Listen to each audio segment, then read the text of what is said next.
world is not. At the country...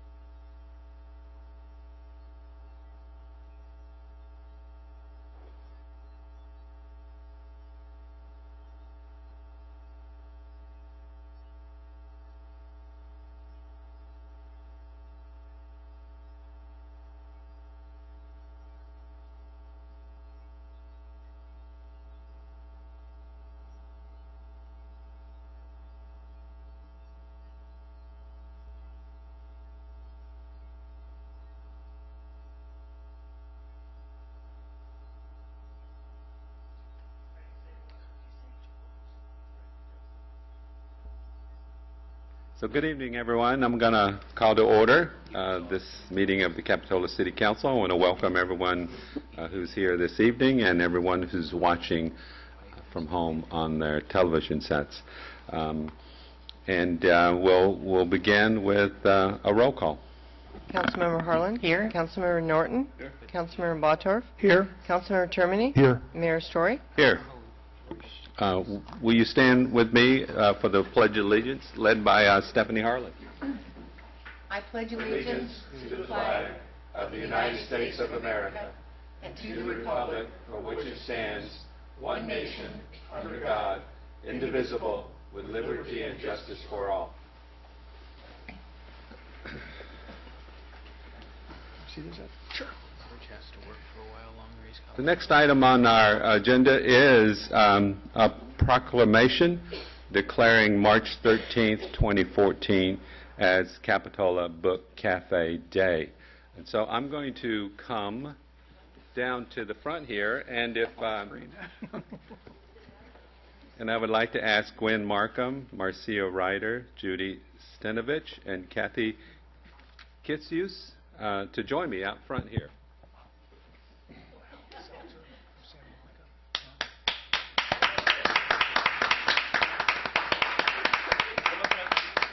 Come on up. No, all the way. Yes. All the way. Yeah. All the way. Yes, that's our job. And and stand here, and then if you face the camera, it's right there, so that way the people at home can can all see us. And it's I would say my pleasure to be able to honor you, but my unfortunate pleasure to be doing so just on the cusp of the Capitola Book Cafe having to close on February the 28th. You know, anyone who's been a long-time Capitola resident always enjoyed and treasured being able to go to the book cafe, to have a cup of coffee, just kind of roam around, and visit with your neighbors and friends there, enjoy the literature. It was a place to hang out. It was a place where the public could convene and look for inspiration, education, and entertainment. And it's really unfortunate that that experience is going to go by the wayside. But we know that this is a product of the changing times, and I think we didn't want that to happen without recognizing your legacy and to thank you for what you have given to the Capitola and all of Santa Cruz and all this region of the Monterey Bay for so many years, 30 years. And so with that, it's my honor to present you with this proclamation, and I'm going to read a little bit of it because I think it says some important things. And so where the city of Capitola, and this is the mayor's proclamation declaring March 13th, 2014 as Capitola Book Cafe Day. And it says, whereas the original Capitola Book Cafe owners, Gwen Markham, Marcia Ryder, Judy Stenovich, and Kathy Kitzius, had the foresight to open the bookstore, and whereas the Capitola Book Cafe offered millions of books, thousands of author signings, and countless hours of discovery and a bottomless cup of coffee to readers, and whereas the Capitola Book Cafe held live events featuring authors talking about their work and signing their books, during the course of its 34-year history, the Book Cafe both nurtured Monterey Bay writers and authors and hosted some of the biggest names in the late 20th century literature. And this is an impressive list, and it's my honor to be able to read it, such as Salman Rushdie, Frank McCourt, Garrison Keillor, Jane Smiley, Gary Schneider, Russell Banks, Terry Tempest Williams, Anne Rice, Jonathan Franzen, author of one of my favorite books, Pat Conroy, Anne Lamont, Amy Tan, David Sedaris. In addition, the Capitola Book Cafe hosted filmmaker Michael Moore, football star Jerry Rice, movie icon Jane Fonda, and comedian-turned-senator Al Franken. And whereas the Capitola Book Cafe, after having diligently served the residents of Capitola and Santa Cruz County for the past 34 years, closed their doors as of February the 28th, 2014, and whereas the city and its citizens would like to thank the Capitola Book Cafe for making previously displayed artwork available to the city, and thank you very much for leaving us that legacy, and so that we can have something which will be a remembrance of your time here in Capitola. And whereas the cherished memories of the Capitola Book Cafe commitment to customers, community, and employees will live on. And now, therefore, be it resolved that City Council of the City of Capitola recognizes March 13th, 2014 as Capitola Book Cafe Day. So thank you very much. I'm going to present this to one of you, and but if each of you would like to have the proclamation, please contact Sue, and she will make additional copies for you. But before we go, we have here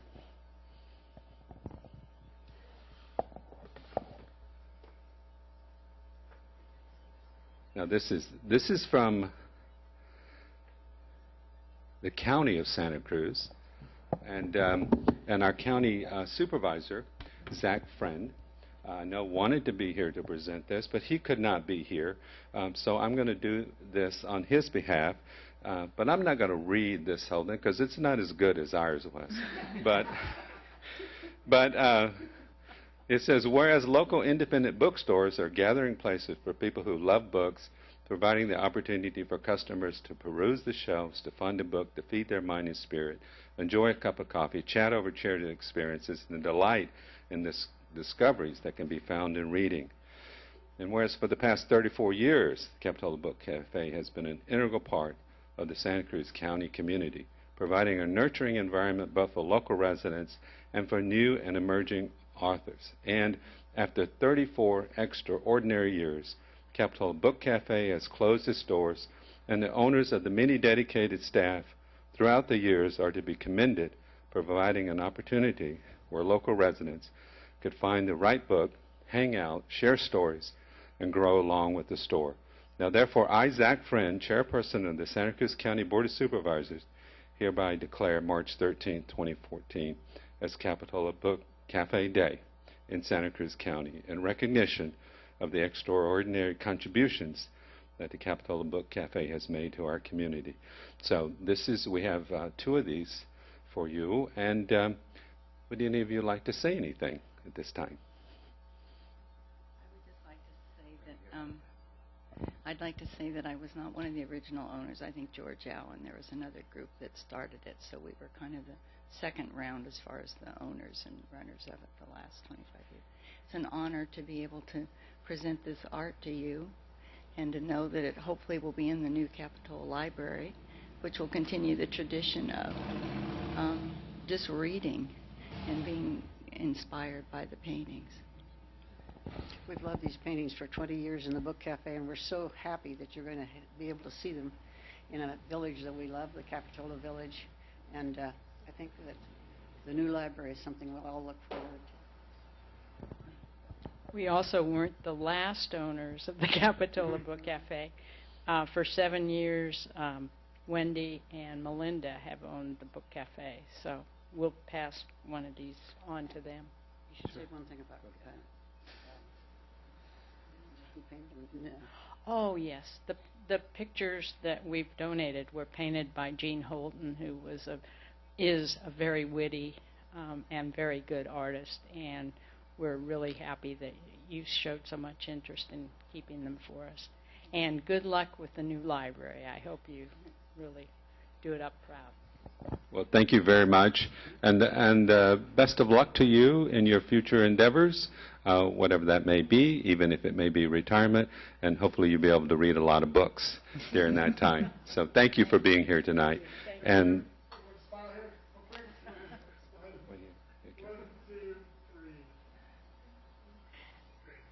And I want to say thank you also for your many years in Capitola. And I remember the time that you had another famous author came when Dr. Dean Adele came. And the lady fainted. And they said, "Oh, doctor, doctor." And he said, "Well, I'm not a real doctor. Call 911. You've had some great authors there. Great authors. I got the picture of Huldah Hoover McLean because I wanted to save that. Yeah. She lived in Capitola for a while. Yeah, I never did get to know her, but the author picture. Yeah, from 1993. Yeah. Yeah. I thought I'd give it to Rancho del Oso. Yeah. Yeah. Thank you all so much. Thank you very much. thank you.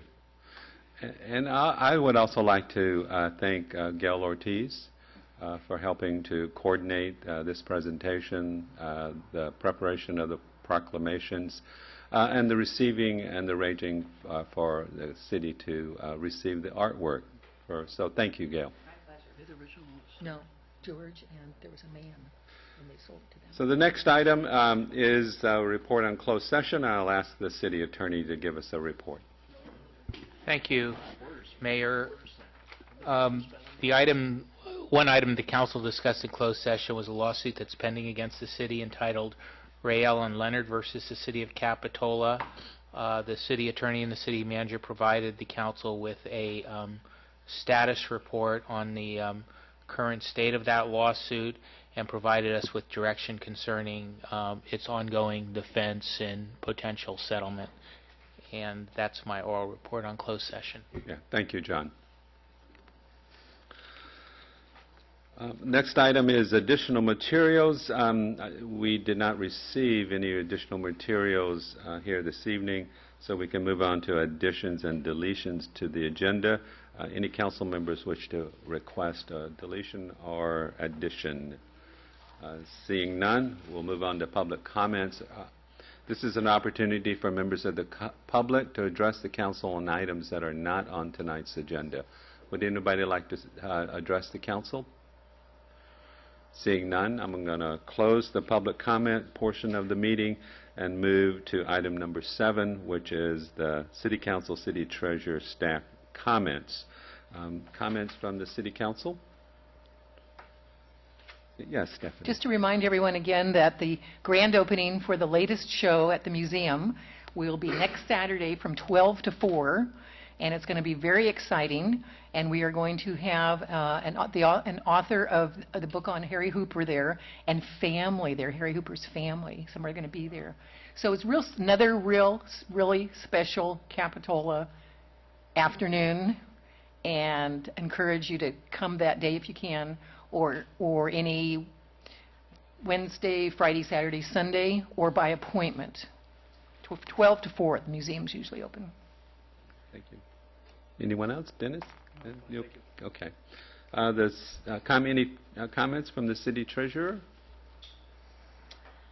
We're going to be talking Tuesday about the mid-year budget, as well as the recommendation on the treasurer appointed versus elected.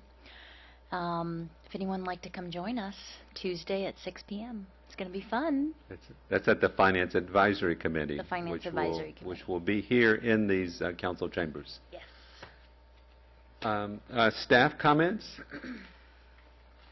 Seeing no staff comments, then we'll move on now to item number 8, which is boards, commissions, and committee appointments. We have one item on the agenda this evening, which is to consider an appointment to the Library Ad Hoc Committee, and we have one applicant at this time, Shirley Manis.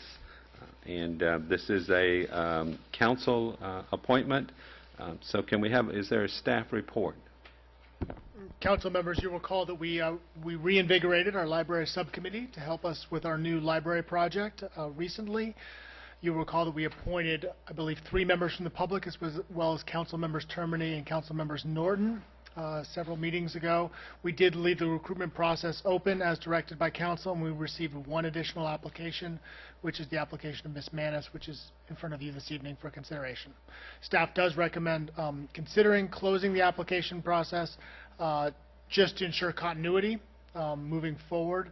Although at this point, the library subcommittee, we have decided that we will take a several-month hiatus as we have a bit of time to do some work. So that just developed in the last day or two. So I think leaving it open, if the council would wish, wouldn't put anybody further behind if that was the council's desire. Mr. Mayor, I have a question. Yes, Mike. Jamie, are we limited to the total number of members on the ad hoc committee? No, there is no legal requirement for any specific membership on this committee. It's an ad hoc committee. It's not formed pursuant to any council ordinance or state law. Functionally, my recommendation would be keeping the group relatively small, less than 7 to 9 members, I think helps just in terms of process, but there's no absolute limit. Perhaps we can, because we have a 3-month hiatus, we could leave the application period open and just not take any action. I'm just seeing that we're not going to meet until the end of May. Why not open it up and see? We may want to take 2 or 3. Who knows? You'll recall that we had initially thought we were going to be moving forward relatively quickly due to factors beyond the city's control, really regional library issues. We have decided to take a several-month break. This occurred since the staff report was prepared, so I think the council member's Termini's suggestion to just keep it open would not put anybody further behind, as we do not anticipate the subcommittee will be meeting until, as council member Termini suggested, late May. So at this point, we could just keep the process open and take no action tonight.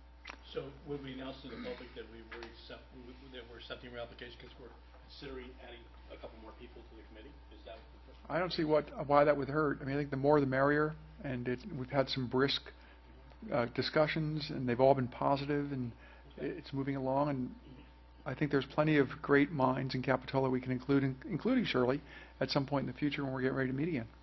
I'll second that motion. Could we get clarification on the motion was to continue this item to May. To May. Okay, a date certain to the second meeting in May. And to keep the application period open throughout that time. And Okay. announce to the public we're considering adding a couple more positions. I think I'd recommend probably to the first meeting in May, just because we'll be trying to schedule the meeting somewhere towards the tail of May. In addition, we'll probably want to close it maybe around May 1st, just so that we kind of have a cutoff period for our application process. But just so we're That's all on all the same page. acceptable. Okay. The motion. Before I call for a vote, I wanted to see if there's any member of the public that would like to address the council on this item and the discussion and the motion on the table. Seeing none, I'm going to close the mic. Jamie, I guess I wanted to maybe hear a little bit more background of why the committee is on a 3-month hiatus. And Mr. Mayor, as you'll recall, we received a briefing from the library director of the regional library system at a meeting several months ago, and she was alluding to efforts that were underway to try to get a bond measure on this coming November's ballot. Right. It's looking increasingly like that is unlikely, and instead I believe that a more reasonable target is probably June of 2015. So the urgency for the city of Capitola to proceed isn't as great as it was last week. In addition, the library district may be considering assembling additional data and making more of these decisions, which I think could affect our group. And so we felt that sitting back and waiting for the library district a little bit to see what they were going to do would help guide our process. okay, yeah, thank you for that clarification. So with that, any further discussions? Seeing none, I'll call for a vote. All in favor? Aye. The motion passes unanimously. So now let's move on to the consent calendar. These are items that will be taken in one motion unless any particular item is pulled. Is there any member of the public that would like to pull a consent item for further discussion. See? Yes, sir. The motion on the plan for the safe routes to school, just wanted to comment and get some more information for you guys. That's not on the agenda. It's on the, yeah, it's on the. It's on item, You yeah, will get chance. item E? Yes. Okay. Well, we'll pull item 9E, and we'll deal with it. Are council members okay if we deal with it first on the? Okay. So we'll go to 9E at the beginning of the regular agenda session. Yes, Stephanie? Just a comment, quick comment on C. I did talk to two staff members from the County Tobacco Education Program and let them know that this was on the agenda, and it was sort of cleanup and that Mr. Termini had suggested, and that I'm going to be meeting with them hopefully one day next week about our report card and what other measures we can do and so forth. Great. Yeah. If anyone else wants to attend that meeting, let me know. We haven't set up a date yet, but we'll bring anything new back to the council. Okay. So with that, is there a motion to... Motion to approve the consent agenda, all items except for item E. Second? So motion and a second. All in favor? Aye. The motion passes unanimously. So now let's move on to item 9E, which is to consider approving a contract with Kimberly Horn and Associates for completion of a Safe Routes to School study in the amount of $43,000 as part of a my tongue's tied, Safe Routes to School grant received by the city on behalf of the Soquel Union Elementary School District. Yes, staff report. Steve, hi, good evening. Good evening, council. The item before you is a contract as part of a Safe Routes to School grant that actually the school district initiated and we sponsored for them as the state representative with Caltrans. It is a grant that will do studies and site reviews of 4 of the 5 district campuses to determine barriers to walking and riding to school. We issued an RFP, and Kimberly Horn was the only respondent. The school district has reviewed the proposal and approved it earlier this month. So this is 100% grant funded. It's in the budget, and our recommendation is approval. Thank you. Other questions on the staff report? Just one clarification, Steve. This is for all 4 schools, this is correct? Yes, it is. So we're really only talking approximately, say, 10,000 towards our corridor? Is that realistically to think that way? They're going to I mean, I don't know if it's broken up, because they're going to review all 4 campuses and the streets leading into them. So I can't say there's a dollar amount going to it, because it doesn't include any physical improvements. This is just a study to determine what improvements would assist people, encourage people to ride and walk. Thank you. Haven't we done this before? Not that I'm aware of. Seems to me that when Barbara Graves was involved with that they got a grant from the Air Quality District to reduce air pollution, to decrease cars, and I can't remember whether she was paid, but there was money, and they did a study, and they did some kind of a They implemented a walking school bus and other programs to try and encourage them, but they didn't actually do any background work on why parents don't want their kids walking and riding to school, and that's really what this is focusing on. Thank you. Just will the results of that survey be coming to the council, back to the council, or directly to the school district? It's something we can share. We can agendize it if we want. It is a joint project. School district's mainly the one who will be working with Kimberly Horn on it, though. Okay. Yeah, I think it would be good for the council and the city to stay engaged, through this process and see the recommendations. Absolutely. Certainly there will probably be some infrastructure improvements for New Brighton that come out of this that we might want to consider. The rest of as we know, the rest of their campuses are in the county. So. Okay. Do they have a crossing guard anymore? We have an officer that goes there during pickup and drop-off, I believe. I think we're still doing that. Because at one time they had a crossing guard, and then one year they came to us and it said they didn't really have the funds for that, and would we pay for it? And we said, gee, no, I don't think so. Thank you. But the chief could tell us. I think we do have there's someone in uniform there. Pick up at drop-off times. Every day? I'm not sure about every day. New Brighton. New Brighton. So, I mean, that should absolutely be part of the equation. I'm sure he'll get back to us. Yeah. so are there members of the public that would like to address the council on this item? Please step up to the podium and introduce yourself. And Hi, my name's Steve Piercy. I'm a resident of SoCal. I am also volunteering over at New Brighton Middle School on a monthly basis for their monthly bike, skate, and walk to school programs. Starting next week, there's going to be the first meeting of the New Brighton Middle School Bike Club. And we are very much in favor of getting this approved so that we can start identifying gaps in our transportation network for bicycling, walking, and skateboarding to school.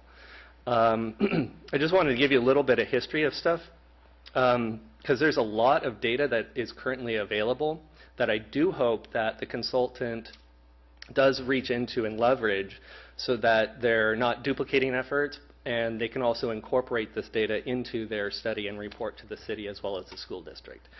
So some of the things that have been going on, there's been biannual bike to work and school events that have been held throughout the county at the 4 main campuses for many years. There was a Bike Smart training in 2009 at Main Street Elementary, and for the in 2010, 2011, and 2012 over at Santa Cruz Gardens, which is outside your area, but you may have students who live in Capitola and go there. And then there have been the at New Brighton, we're going to have our bike club. We've also had Bike Smart assemblies where the Capitola Police Department was also present and did some presentations. So we are definitely working together with as many community resources. The Santa Cruz County RTC has a lot of data available on its website, and that does apply to the city of Capitola. And there's lots of resources there. And I also wanted to remind that the city of Capitola does have a bike plan, so I hope that gets included. Anyway, I also wanted to put out there that I would definitely want to volunteer and work with the consultant to help them navigate locally, because I mean, they're the experts, but I'd also like to help connect them and network them with other resources. So that's it. Any questions?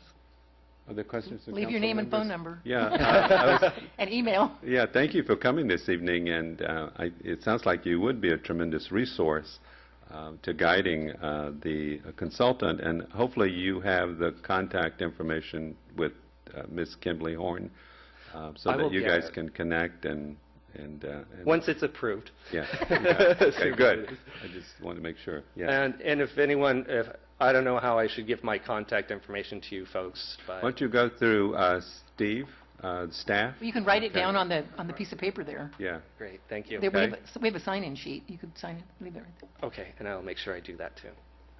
And great, and hopefully you'll follow this process and see the deliverables and come back to us when it's all done and tell us your thoughts. All right. Thank you. All right, thank you. And are there any other members of the public that would like to address the council on this item? Seeing none, I'm going to close the microphone and bring the matter back to the council for, yes, Dennis. I have a short testimonial, if I may, Mr. Mayor. Yes, go ahead. I grew up in a community where myself and all my brothers and all the neighbors walked to school every day. And that went all the way from the time we started elementary school in first grade all the way till high school. No, there was no snowstorms. We didn't have to walk through snowstorms. It's not hard. And I contribute that to my mother and the mothers who live in that community, because they got up early enough, they got their kids ready in time for that kid to walk to school. Okay. My kids grew up in Capitola, all three of them. I have three. And they all walked to school until the time at school. And they walked to New Brighton Middle School, and at that time the elementary school. And there was never any concern or fear for their lives or any safety in that time. What has changed between that time and now in the last 30 years or 35 years? What has changed enough where people do not trust in their own safety in their own community where they walk to school? So we have a social problem going on here more so than safe routes. Safe routes will improve, will help it a bit, but the solution is through social change and bringing people back to the idea that it is really okay and it really is safe in this community for your kids to walk to school. It's another strong argument in safe routes to combine the elementary school and the junior high back together again, and that's a strong argument because the argument would be that you're dropping your kid off at one place other than transfer them to two different places within our community. And so that's another reason Jade Street we should not build a new elementary school there. We should actually have the same place as the junior high. 2 trips or less than 1 trip. And I now in the third generation of this, my office is right up there at the corner by Gale's Bakery, where I see the commute working every single day coming to and from that junior high school. 99% of the cars that are driving to that school have one parent and one kid in that car. They're not even thinking about carpooling. They're not even thinking about not driving their kids. So there's a great deal of social change that has to happen to make any program work in this thing. I don't know what this study is going to do or what's going to tell us that we don't already know, but it certainly needs to go far. It is a problem in our community. It's a transportation problem, and it's also a social issue that needs to be addressed. And I'm picturing $10,000, if that's our share on this thing, how far we really go as a community in this. It doesn't seem like we're really getting a grasp on what I would like to know from the consultants, if they come in front of us, really what they're going to look at. I want to know what they're going to look at. If they're looking at missing sidewalks, they're looking at crosswalks as unsafe, that doesn't solve the problem. That's only a small bit of the problem that we have up there in getting parents to let their kids walk or bicycle to these schools. That's it. And Go ahead. You hit the nail on the head, and that's why I brought up the issue of crossing guards. If we needed to have a crossing guard there and a crossing guard down at Monterey, or something like that to facilitate that, let's help with that. And but we need to change the mindset, because I grew up with the same experience, and I don't know what it is. We have to interview people and find out what their concerns are, and then address those. In looking at the proposal, I was looking for the schedule. For the timeline on the scope of work, because I think if the council would be so inclined, maybe it would be appropriate to have the consultant come present to us, and maybe not waiting to the very end, but maybe early on. So, but it says it's on part 6, but I'm kind of unable to find it right now. But do you think we could arrange to have the consultant come speak with us? And maybe, Steve, you could be there as well.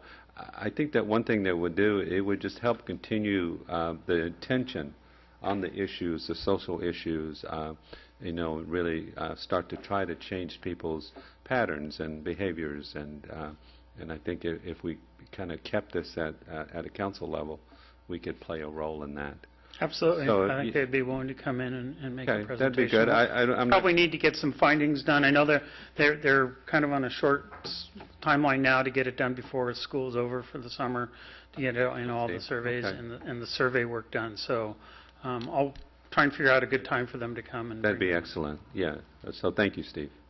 And I wonder if we could ask them to include some sort of a survey at the school, at least at our school, to send out, next time they send something home to the parents, to send out some questions about that. So that's part of this is surveying the parents of the school to find out what their thoughts are. I mean, that's probably the biggest part of this, is not, like Dennis said, it's not the missing sidewalks and that. It's what's in the mind frame of the parents that's not letting their children ride and walk to school.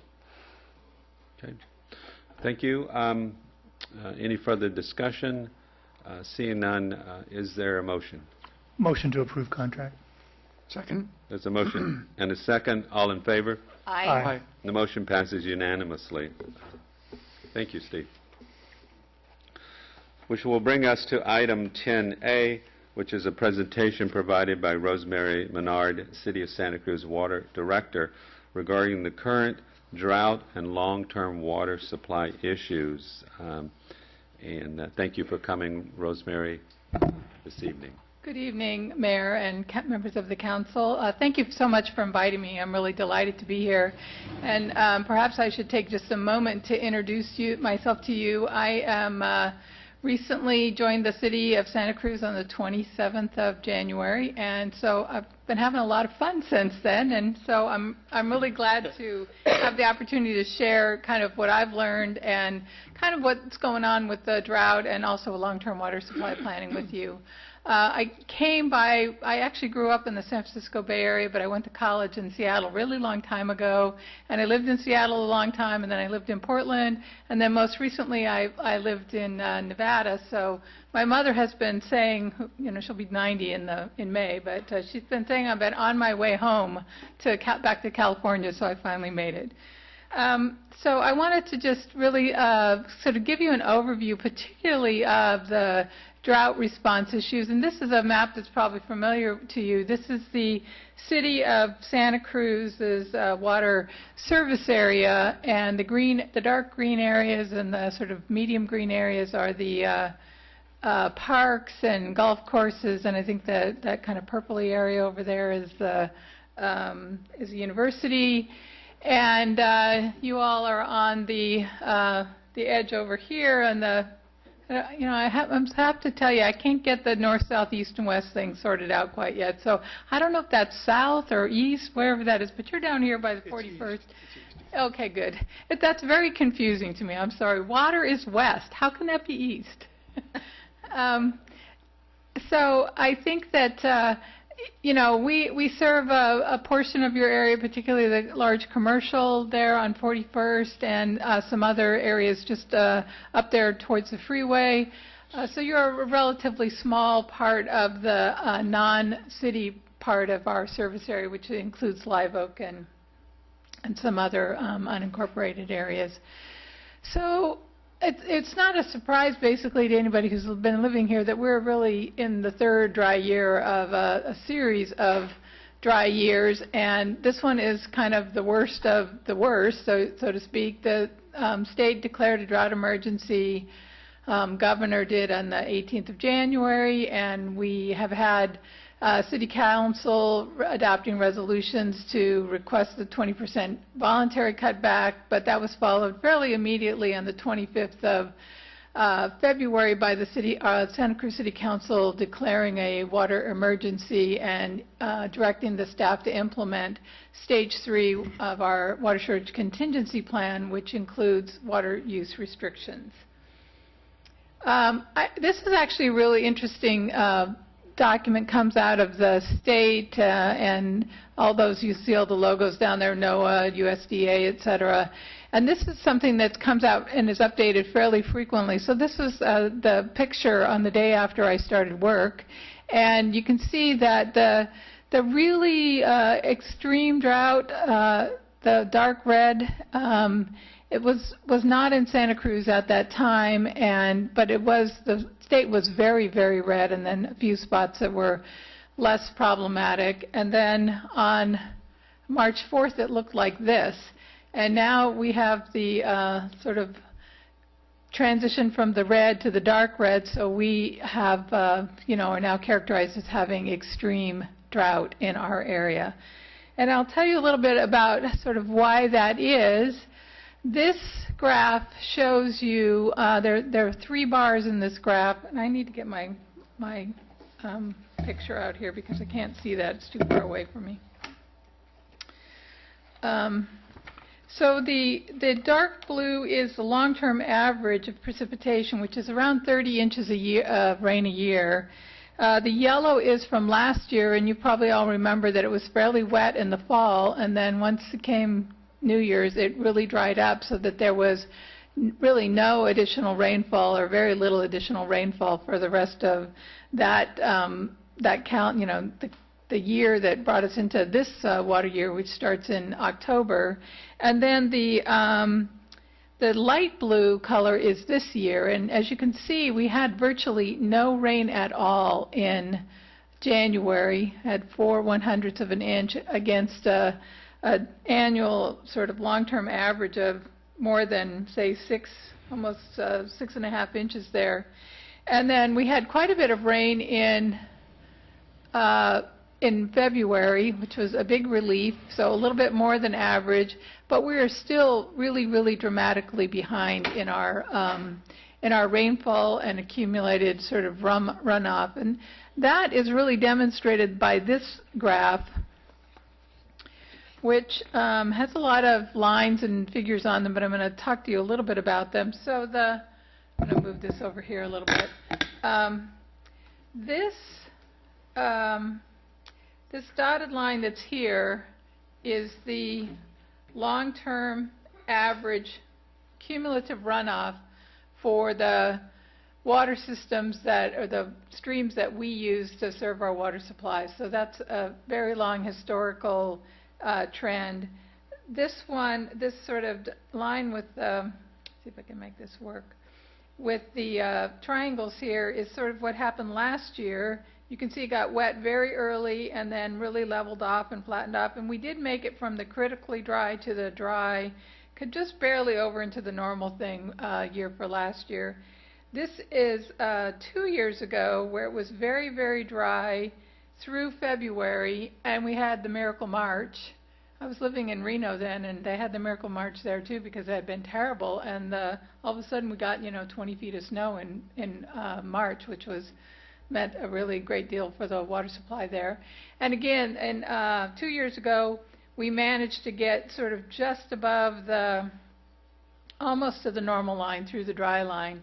The red line at the bottom here is the water year 1977, sort of our worst drought of record. And you can see that we're tracking with the 1977 flows. We're not quite halfway through the month of March right yet, and we've had a little rain that's not on this chart, but I don't think we're looking at the Miracle March. So things are bad, and I guess what we're hoping is it doesn't get any worse than 77. That's kind of where we'd like to be at the end of the day, I guess, if this is where we're going to be. As far as one of the really good news aspects of our situation is that as we went into the 1977 drought, of course there were many fewer people here, but also our storage was only at about 1/3 of total capacity, as opposed to this year we have about 65% of total storage capacity. So we're in much better shape going into this dry season than we were in 1977, but we also have more people here, although I would say generally their total demand is less. So that's a good news situation.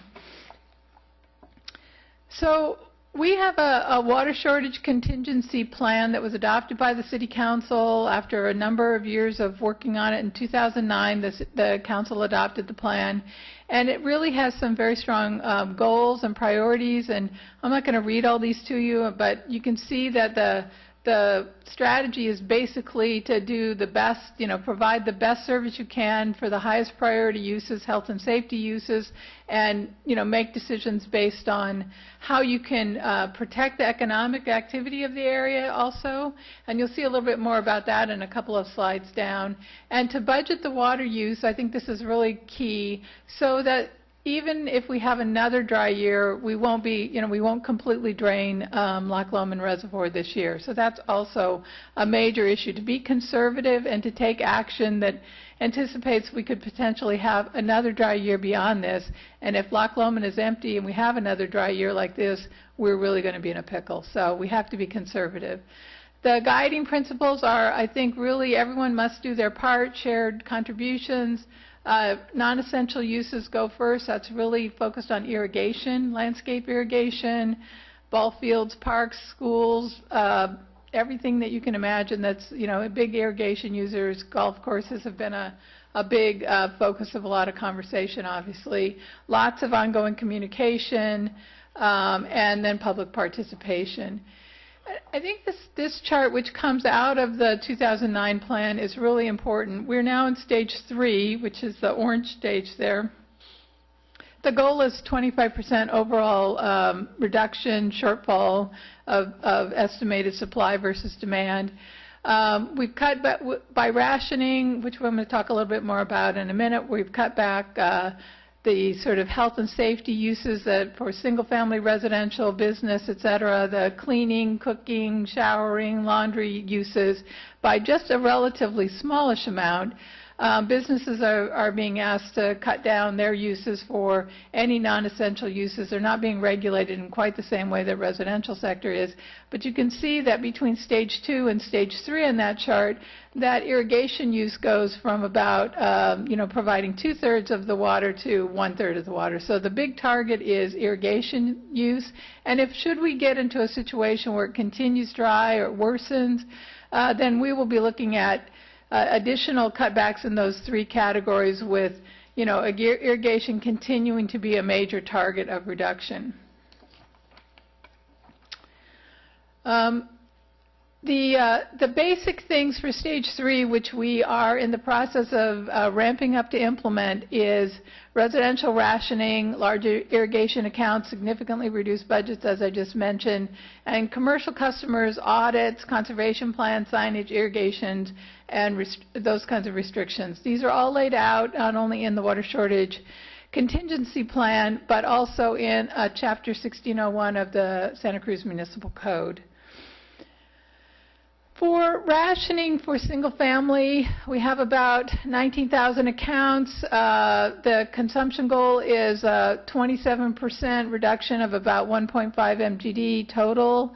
And we are looking at asking, sort of putting water budgets on single family residential accounts, which is 1,000 cubic feet per month, about 7,500 gallons. It amounts to about 60 gallons a person per day, and that's basically indoor use, again focusing on the health, safety, cleaning, cooking, washing, laundry, dishwashers, etc.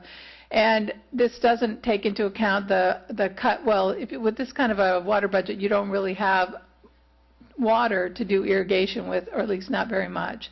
This makes the assumption that we have a household occupancy of up to 4 people. That's probably a little bit higher than the average, but what we find is that if we can manage our sort of administrative headaches of having to set a number for each individual house, if we sort of make some assumptions. And in this case, again, the key thing is getting the irrigation cut back, so the total amount isn't such a big deal. And we do have the authority in our ordinance and to apply excessive use penalties for overuse, and those can range for small amounts of overuse to $25 per 100 cubic feet to really egregious overuse or continuous overuse to substantially higher. For multifamily residential, the allotments are based on the number of dwelling units at the account, and so this is obviously a little much more complicated, but there's quite a bit of work going on also in these areas. And you can see that for accounts with 5 to 20 units, for example, you get 600 cubic feet per month, and it varies. The larger number of units per accounts typically will have less landscape irrigation, so you can cut that back even more significantly. So that's part of the reason why you see those numbers sort of scaling the way they are there. And then for commercial, these are the requirements. The goal is, 0.2 of an MGD, no rationing at this stage, water audits, replace fixtures, conservation plans, progress reports. This is all a lot of, let's everyone do their part kind of work, recognizing that a lot of businesses have taken steps already to replace fixtures, and irrigation is, again, a big focus. So their water uses tends to be a little bit perhaps more efficient than in some other places, although that varies, and clearly we'll be watching what's going on with all of that. For the large landscape situation, we have lots of our landscape customers, large landscapes that have been on these kind of water budget schemes that basically look at evapotranspiration and what the requirement is for watering based on the weather conditions. And so they've been getting this kind of feedback about their water use even before the drought happened. But you can see where the red line goes there. This happens to be a park, I think Harvey West Park, or one of the accounts, irrigation accounts there. You can see where their water use would go, and all that use that's higher based on warmer, drier weather will basically be cut off. So we can anticipate seeing quite a number of brown parks. You know, the conditions in our parks will certainly deteriorate as a result of this. We do have golf courses getting about half ration as opposed to only a third ration, based on the idea that golf courses are businesses. And there's been quite a bit of discussion about Pasatiempo Golf Course, which is right on the alignment for the Scotts Valley water systems, their tertiary treated wastewater line that's coming down the hill and going into the bay on the Santa Cruz outfall. And so one of the things we're working on is switching them over to that tertiary treated wastewater. We can't do that quite so easily with De La Vega because we don't really have the transmission system in place. So they will have more challenges to deal with as far as being able to keep their golf course in good shape. And finally, or the last slide before questions, at least on this topic, is just to give you a quick update about what's happening. We do have bill inserts going out to all of our accounts starting this week, and I brought you some bill inserts for your counter so that you could hand these out. And if you need more, we're happy to provide them. We have moved all of our outside the city customers to monthly billing. They had been receiving bi-monthly bills, and we, in order to make sure that the signal for the billing purposes and how the use purposes was adequate and accurate, we have basically converted all those accounts to monthly billing, and they'll retain monthly billing even after the drought is over. One of the issues that's been raised by a number of constituents in our community has to do with the number of rental properties that we have and that we serve, that, where people don't get their bills. Also vacation rentals where, the bills go someplace else, and so there's never any feedback loop or even information for that particular set of customers about what's really going on. So we're doing a direct mail piece to all dwelling units. It's going out next week, and then we do a thing called the Santa Cruz Municipal Utilities newsletter twice a year, and that also goes out by direct mail to all properties, and that's going to focus clearly on drought as well. That will be going out next month. And then we have a drought website that has a lot of information. It's updated on a pretty routine basis, and there's the customer service number. And we are going to be highly visible in the community over the next several months as we move through the actual implementation of rationing, and the charge system will get in place probably around the first part of May. And so, now is the time for people to learn and practice and act and take the actions they need to get their usage in alignment with what the expectations are for the water budget. And, we are hoping, for example, not to do very many fines, and to do there's an idea we're working on that it's kind of a clever way to help people know that what we really want them to do, we don't want their money, we want them to conserve their water. So we're looking at a possible thing like a traffic school, go to water school, get a ticket or get an excess use charge, and go to water school, learn about what's really going on, and then that's taken off your account. So we're really hoping to make the enforcement side of this a little bit sort of kinder and gentler, and also really accomplish what we need to accomplish, as opposed to, as I said, it's not about the money for us.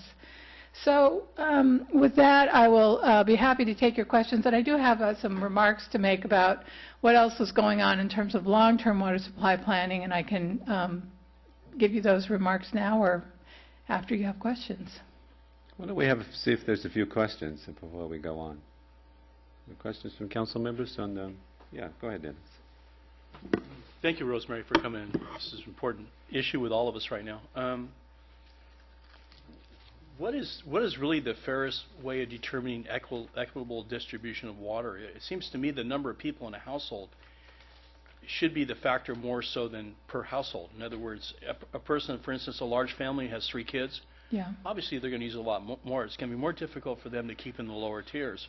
While the person next door, like me, who is a single guy, who uses very little water, has the same allotment as they do. Isn't there a better way to make this distribution? As I understand it, when the last time this was done in 1990, and again, you know, I'm in my 6th week, so what do I know, right? But what staff has told me is the last time this was done in 1990 that we actually had restrictions.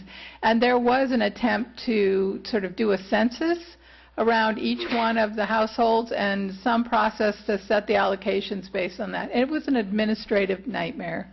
So I think that the decision that was made was looked at. There were a number of places when the 2009 water shortage contingency plan was developed that Toby Goddard, whom I'm sure you know, has looked at a ton of other programs around the state and looked at what got a good result and was relatively simple to implement and adopted this mechanism. I do think that, you know, it obviously raises questions about, is that the right amount? What we're trying to do, along with other messages, is to tell people, if you're only 2 people in the household, you know, use 5, don't use 10. It's kind of a lot of what our emphasis here is, we're a community, we have a problem, we need to work together, everyone should pitch in and do their fair share.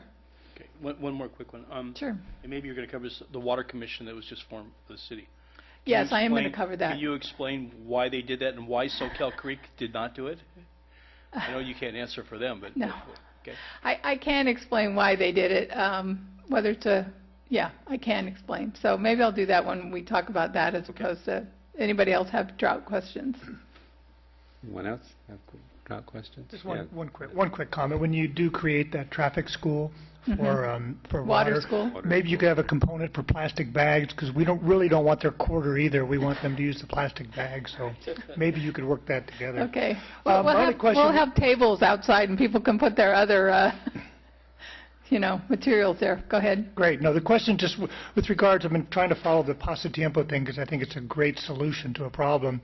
Are we really making progress with that? Is it moving forward? Well, yes, and what's moving forward is a temporary solution that will certainly work for them this year and, you know, sometime over the next few years. There is a longer-term solution that I think that this particular, you know, you've heard this, the Chinese symbol for danger is a combination of, you know, or crisis is a combination of danger and opportunity. So I think that this issue that has been going on for years and years about trying to figure out how to get this reclaimed water to them is finally we're going to sort of bust through the wall, because we're going to get them on the reclaimed water this year.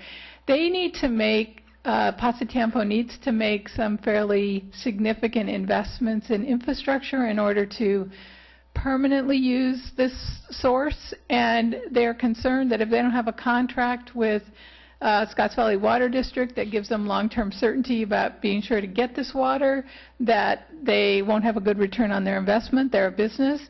And Scotts Valley won't make that long-term commitment until we make a commitment to give them water to sort of, so it's messy, and it's not going to get done in 30 days or 60 days. So we need to get the temporary solution in place and work on the other issues, which we are doing. Thank you for that update. Anyone else? I have a couple of questions, Rosemary. On reclamation, aside from Pasatiempo, there doesn't seem to be much emphasis on reclamation as part of the strategies. I was just wondering, you know, why that is, and is that part of a longer-term plan, or? As far as it being part of a longer-term plan, I think that's an open question. I think that one of the problems is that really most of the wastewater and the treated wastewater effluent is all going through the Santa Cruz plant and through the Santa Cruz outfall. there is no current infrastructure, nor does the Santa Cruz wastewater plant treat water to a tertiary level, which would allow the water to be used as irrigation water. I guess what I would say, just sort of big picture, the purple pipe solution, while not completely passé, is in most cases is not viewed as the solution that makes a lot of sense. The infrastructure cost of retrofitting streets to, bring recycled water for irrigation purposes is fairly steep, whereas if you treat it further, you can potentially use it in a much more diverse set of ways. And I think those are the things that are, potential opportunities for the community. There was in this chambers on the day was that? It was sort of like the 2nd, I think, of February, 3rd, maybe 3rd, 4th, a fairly long evening meeting of the Soquel Creek Water District Board looking at recycled water as a major strategy. And I think that there are some opportunities. As someone there said that night, none of what these opportunities are, less expensive than some of the other opportunities that have been explored, but maybe they're more acceptable, or they have, a longer-term sustainability cachet that we all would like to, engage in. So I definitely think that it's not certainly off the table, but it's not something you can just, flip a switch and say, okay, now we're going to use this water, because we don't have the infrastructure to distribute it. Okay, thank you for that. And on the conservation side, the residential, the goal is 27% reduction, but for a multi-family, it's a 22% reduction. And I just wonder why that distinction between... It's really based on the assumption, the reality that most single-family residential will use on a per dwelling unit basis substantially more irrigation water than a multifamily will. So multifamily will typically have, some common areas, but there's not big front yards, backyards. There's not as much irrigation. I mean, that's been documented for a long time, that on a per capita basis, if you look at the per capita use, including indoor and outdoor, for single-family residential, it will be a higher number due to the irrigation component than it would be for a multifamily resident. See, okay, thank you. Yeah, Mike. Has the building department developed standards whereby they no longer allow standard irrigation systems to be in any new construction? I don't know the answer to that question. I'm sorry. I can follow that up, but I don't know it off the top of my head. It's nice that you're in a city that the city actually owns the water district. Right. So it seems like that, because we're trying to do it here and we're different. So we do need our own water district in Capitola. Okay, you want a hostile takeover, or do we want to do it gently?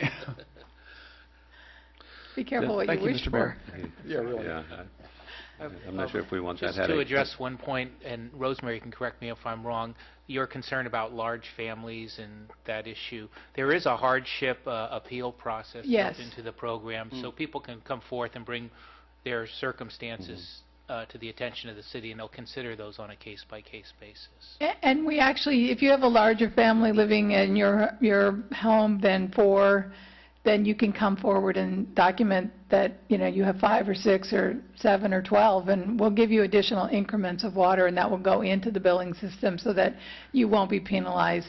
And another thing I think it's just worth saying, that there are many people in this community that have already done a lot in conservation. They've, replaced their landscaping. They're using low-flow fixtures. They are, have rain barrels or gray water systems that are supplementing their irrigation needs while those resources are available. And there has been some concern and some confusion that what we're doing is sort of across the board 25% cut based on your use this same time last year. And so a lot of people who feel like they've made a big effort, now they would be penalized if that was the strategy that's being used. But that is not the strategy that is being used. So those folks who have already done those things will generally find themselves to be in good shape under the structure that we're using. Of your customers that are in Capitola, Do you know what portions of them are commercial and which portions are residential? My sense is that they're mostly commercial. I think that's correct. We do have some residential, but a relatively small amount. And certainly from a water use perspective, the commercial are the larger users. So. And they're, I mean, the rationing for them is going to be relatively modest, 8% reduction. At this point, yes. Yeah. Okay. Yeah, that's. Rosemary, you know, one thing that we're overcoming now, and everybody is becoming more water conscious and concerned, is just that we've been spoiled, and we turn on the tap, we don't even think about how much is going down. And one thing we still don't have that would be really important in every single-family residence would be built would be a meter right inside the house that actually gives you that reading at all times how much water is going through there. It seems like it would be a pretty simple process as a flow meter where you actually have a wireless clock right in front of your kitchen sink that says how much water you're going. If you saw how many gallons you used each day, you would be very conscious about how much you're using. Is there? One of the strategies, you probably have heard that Soquel is using this Water Smart, which is it's a letter that goes out, I think, on a monthly basis to help people see how their use is comparing with someone else's use in the community, their neighborhood. We have been working over some time, and I think we're going to be moving in this direction. It's not happening in this immediate window of time, to a strategy that's basically a portal that people can go to and see what's going on with their water account that is based on, you know, what I used yesterday and kind of in a daily allotment. That's what the metering systems do nowadays anyway, but there's a lot of information, the high-tech metering systems when you get there. There's a lot of information that I think people can use and that we can use in thinking about planning and to some degree water quality analysis, because water is really a perishable product. It needs to be managed from the source to the tap, and watching in different times of the year how it's moving through the system and understanding where the demands are and where it's been sitting too long, that's an important thing for us to manage as a, you know, water quality public health managers. So those are the kinds of things that this new technology will help us do, and we are looking at making some investment in that, and so that in a few years we'd be in the position for people to be able to, who wanted to know, to see what they're doing. Right. So I'd like to just sort of briefly comment on, and I'm not sure I can answer all the questions because, again, sort of some of this was before I got there, so a lot of it was before I got here. The city in November made a decision to do what they called sort of hit a pause button and to convene a citizens committee to look at water supply alternatives. This was based on, obviously, the ballot measure that passed in Santa Cruz in 2012, and then the draft environmental impact report came out in 2013, and there was, you know, just a lot of community conversation that was going. So the council felt the need to have a broader conversation and made a decision to convene the Citizens Committee. At the February 11th meeting, they appointed a 14-member committee that is, I didn't bring you all copies, but I certainly can leave this copy with, and you can pass this around if you'd like. This is the membership and the representation. And then at last Tuesday's meeting, they adopted a facilitation contract that will allow for there to be, you know, people to help this process work. And so one of the first steps of the facilitation contract is what's called an assessment. And that assessment involves interviews with a number of, obviously, the committee members, city council members, and others. And one of the questions on that assessment is there a stakeholder interest that is not represented on this committee? And if so, it's better to bring it in at the front end than, you know, have it be, but I didn't have a seat at the table at the back end. So I think that is a conversation that is going to be happening over the next few weeks. And then the intent will be to get this committee kind of up and running kind of at the end of May, and they will do an education phase where options that have been discussed here locally, and also, other ideas can be vetted as possible solutions to the problem. There'll be a work on sort of defining and agreeing on what the problem is, which I think is a really important step. My guess is that if you took any 14 people, much less these 14 people, and you asked them what is the problem, and asked them to write it down, and you put them all up on the wall, you would be surprised by how much diversity there was about, the problem definition. And then there will be a deliberation phase. This is basically the model that's being used here is a collaborative problem-solving, multi-party negotiation kind of structure, interest-based negotiation structure. And then finally, there'll be an agreement phase. And the time frame of this is roughly a year, so we're getting off. It's not going to produce a solution that has anything much to do with what we're going to be, going through for the next 8 or 9 months as we go through the dry season here. But the goal is to try to build some agreement in the community and among, some leaders in the community for what a good solution would be, and then to start to really work on implementing that solution. It's clear that there's a need for something, and the question, we have to have a bias for action. We have to have a bias for what can get done, and I think that's one of the things that we're going to be looking at with this community and trying to figure out, what is it that we think can get done? It doesn't do you any good to have the best solution ever, but it can't get done. And you all know much better than I that if someone wants to, really get in the way of something, there's tons of opportunities to do that in permitting and, various and sundry legal and other kinds of actions. So I think that the goal is to try to figure out how we can move forward with something that can move forward. Any other follow-up questions? Seeing none, are there members of the public that would like to address the council on this item? Seeing none, thank you very much, Rosemary. Welcome to Santa Cruz. You have a daunting job in front of you, and hopefully you can keep the council here informed. Right. Thank you very much. Thank you. Next, we'll go on to item 10B, which is to consider a resolution designated 1 yellow loading zone and 2 24-minute green zones at 1066 41st Avenue, and commonly known as the Capitola Beach Villas. So, can we have a staff report?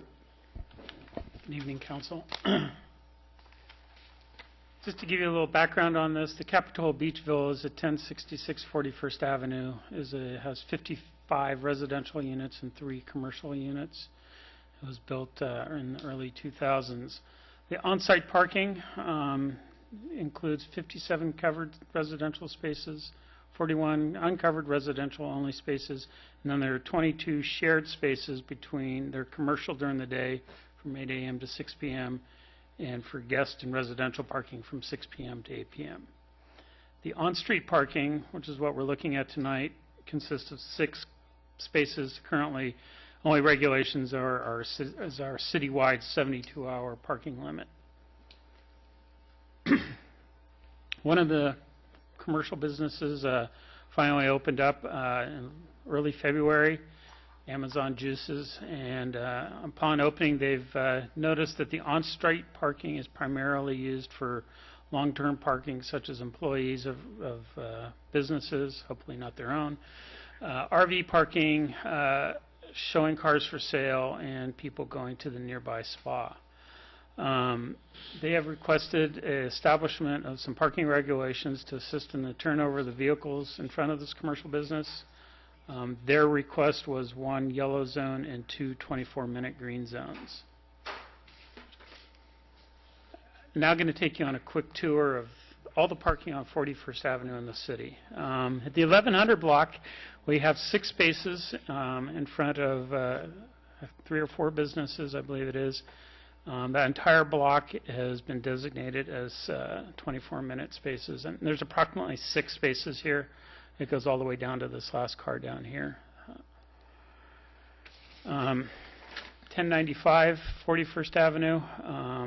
There are 2 spaces on the street there. Both of them are green. And just so we're clear, this is the last property in the city of Capitola. going south on 41st. So these cars parked here on there are actually in the county of Santa Cruz and regulated by their regulations. 1066 41st is across the street here, and I have a picture of their parking in a second here. So, and then the final parking, although this isn't on 41st, it was a similar request in front of Capitola Auto Mall. There are three spaces in this area that used to be used for employee parking and had cars there in front of them all day. And when this changed over from a pizza parlor to an auto dealer, the owners came and we did put in 2-hour parking there. So here's a snapshot from Google Earth looking at the parking on 1066 41st Avenue. No idea when this was taken, but you can see there's an RV here. This van has a for sale sign in it. There are currently 5 cars here parked in what are 6 spaces. Staff's recommendation is to go beyond what the business owner has requested. The business owner is at one end of the commercial establishments, and I think in anticipation of all 3 commercial spaces becoming occupied, and that don't have a complete sentence there, and that the parking has there's adequate on-site parking for the mixed uses. Staff is recommending that we pass regulations for all 6 spaces in front of 1066 41st Avenue. Our recommendations would be 1 yellow zone, 2 24-minute green zones, and 3 2-hour parking spaces. Just for your information, we did send a notice of tonight's hearing out to all properties within 300 feet. So here's a blow-up of the map in your packet showing what we're proposing and a layout. It can be any layout. But putting the yellow zone up here makes it easy for them to kind of back in here if there's cars everywhere else and then pull out. This in front of this is the railroad, so it'd be pretty easy to get in and out. I just split the 2 green zones at the ends and then the 3 2-hour zones. So tonight's actions, we're looking for the council to approve a resolution establishing parking limits and direction for the public works to install these.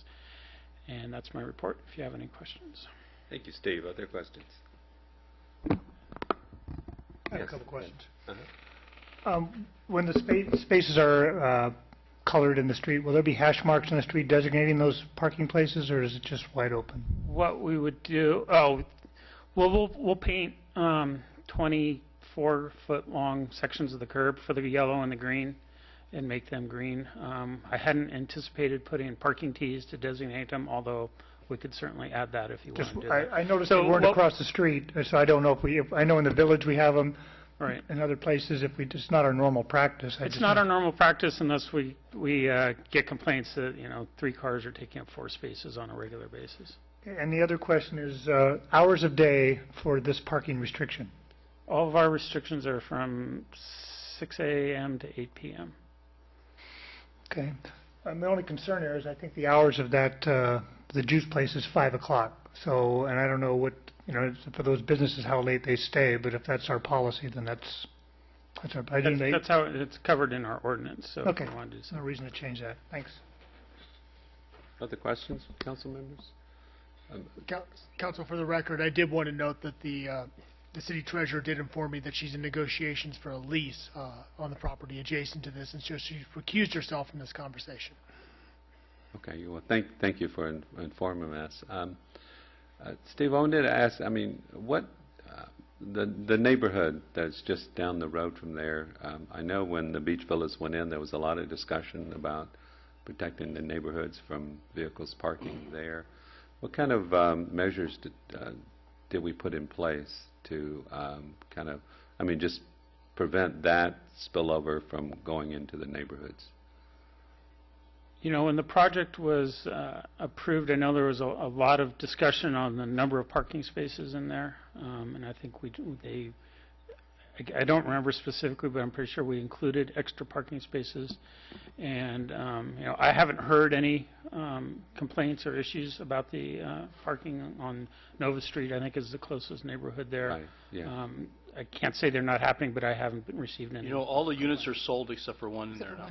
So this fully occupied.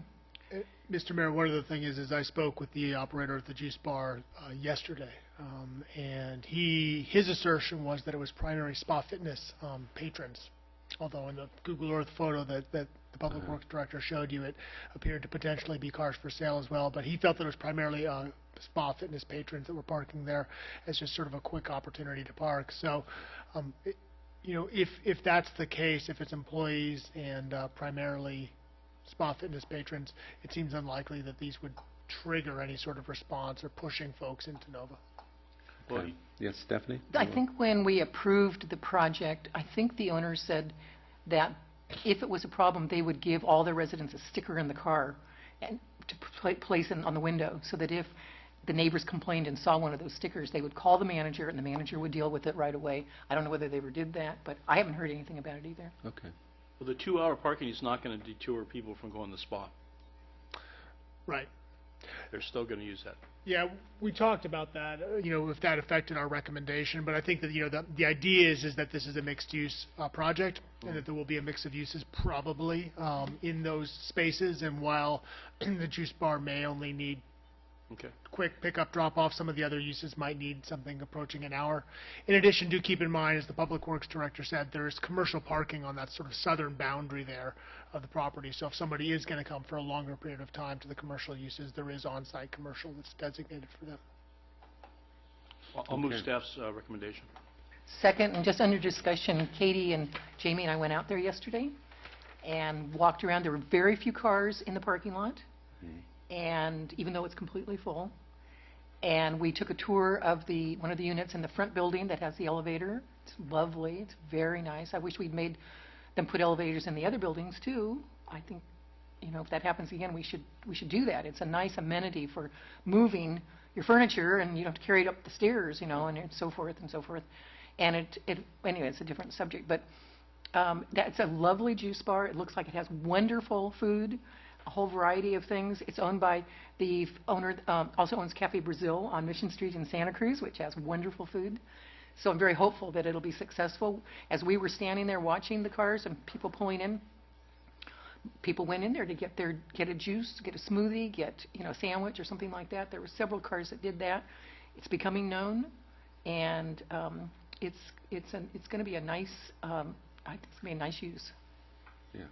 Well, thank you. That's nice to hear that it's turning around there. Are there any members of the public that would like to address the council on this item? Seeing none, I'll bring it back for, I believe we already had a motion and a second, so I'll call for the vote. All in favor? Aye. The motion passes unanimously.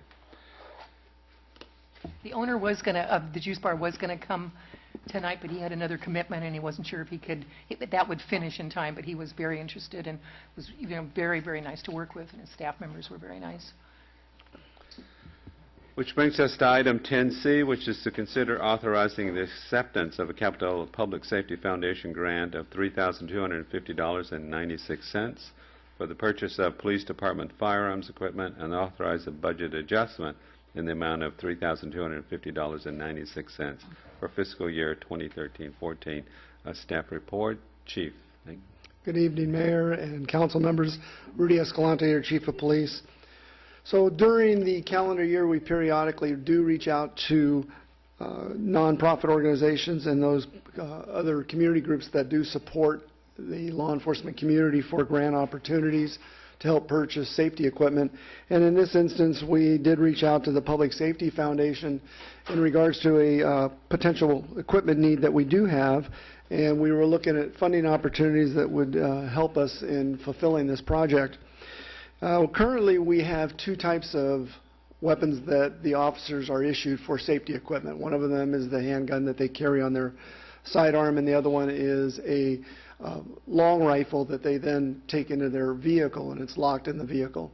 And we've had a long list of items over the years where we have two different types of long rifles that we've been using. One of them is not a rifle that is particularly used, and so it has been in our inventory for a period of time. I, as the department head, get concerned about safety equipment and how long it stays in inventory. I get worried that the more you have, the more chance you have to lose it or get it misplaced or it gets stolen. And so I periodically try and keep an eye on that as close as I possibly can.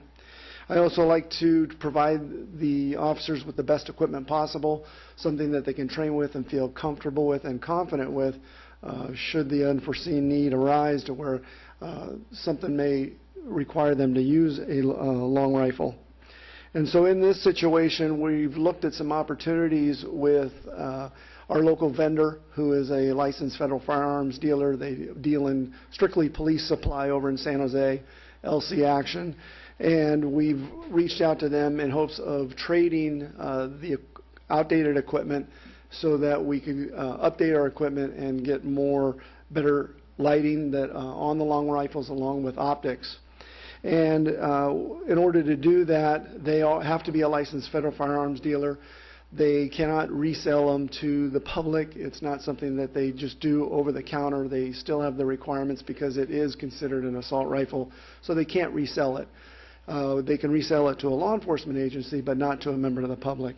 And they can also return it back to the original maker, whether it's Colt or whoever it may be.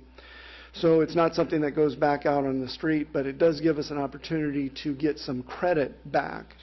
And so in doing that, we were looking at getting some new long rifles. There'd be 6 of them, and with the help of the Public Safety Foundation and our turn-in, we basically would be saving the city about $9,800. The total amount, absent the turn-in, is $6,500, and the Public Safety Foundation offered us a grant opportunity to split that cost with the city if that was approved. And so what you have in front of you today is that option to accept the grant and then consider a budget adjustment in the amount of $3,250.96 to complete the purchase. And Thank you. I'm available Other for questions. Seeing none, any member of the public like to address the council on this item? Seeing none, I'll close the mic. And is there a motion, Mike? Move approval. Second. A motion and a second. All in favor? Aye. Motion passes unanimously. Hopefully you'll never have to use them. It brings us to the end of our council meeting. I will adjourn us to the next regular meeting of the City Council on I have Thursday, one March comment first. 27th. Yes. Is there any way that we can also honor the last owners of the Book Cafe? I'm just, it'd be nice to do something for them also. They ran it for 7 years, and so I don't know, just something for us to think about. If there's something we'd like to. Well, maybe Jamie, if you could contact Gail, and maybe if she has can help facilitate. They mentioned that there were 2 current owners now, but I thought there were more, that the group of employees bought it. So I'm not sure, but maybe we could look into that and just see if there's some way that we can acknowledge them also and thank them for their community service for the last 7 or 9 years here. Okay. So, which will, I'll adjourn us to our next meeting on Thursday, March 27th, 2014 at 7 p.m. in these council chambers. Also want to let everybody know that the council meeting will be rebroadcast on Charter Channel 71 and Comcast Channel 25 this Saturday at 12 o'clock noon. And the meetings are also streamed live at the City of Capitola website. So thank you, everyone. Good night, Capitola. Well done.